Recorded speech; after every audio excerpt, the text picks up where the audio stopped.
Hi guys, so here to give a moderate review of the mobile 40k game Freeblade by Pixel Toys.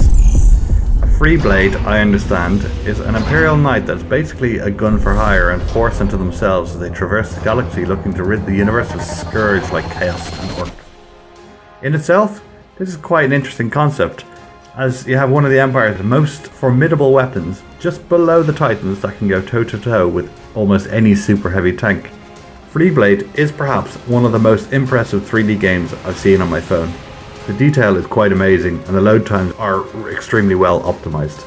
Being a mobile free-to-play game, it suffers from the usual repetition as well as bombarding you with adverts in exchange for free loot.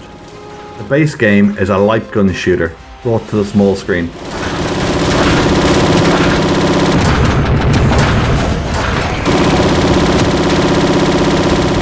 Basically, the environment moves around you with an ever-changing camera letting you know where you need to shoot next, and the stage won't continue until you've eradicated all the enemies. It's a simple idea, but removes the necessity of movement or any complex controls.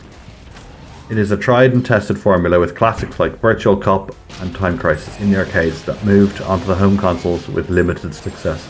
But on mobile, it's a little different. For one thing, your fingers are not accurate.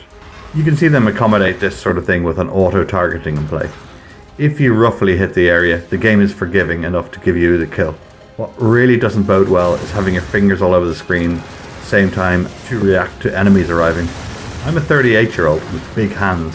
It's a little fiddly for me, and it certainly isn't as pinpoint accurate as a light gun game should be.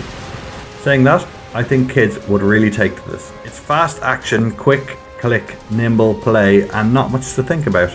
Story-wise, I don't know if it makes a lot of logic either, but I'm past caring about that at this point for the sake of games. The 40k games break their own logic far too often, and I guess I'll accept that these knights are seemingly near invincible and all our enemies drive around in paper tanks. This game didn't entice me in like a lot of other free-to-play games. That could quite easily just be me though, as the more free-to-play games I play, the more obvious the strategy for getting money from me is becoming.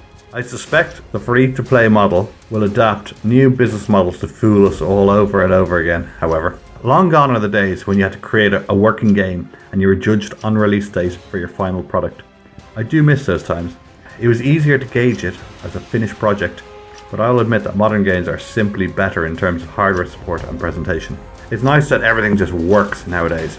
Looking at you, Fire Warrior. Pixel Toys can be proud of their effort overall. It's not a game I'll play honestly, but for the hour I put into it, I can't say I was disappointed. They are onto something for a certain type of casual player. It's nice to see the knights in action too. It gives a grander scale of enemies, not often seen, and creates some larger scale battles. I'll rate this 6 out of 10, for being just a fun stopgap, but nothing more.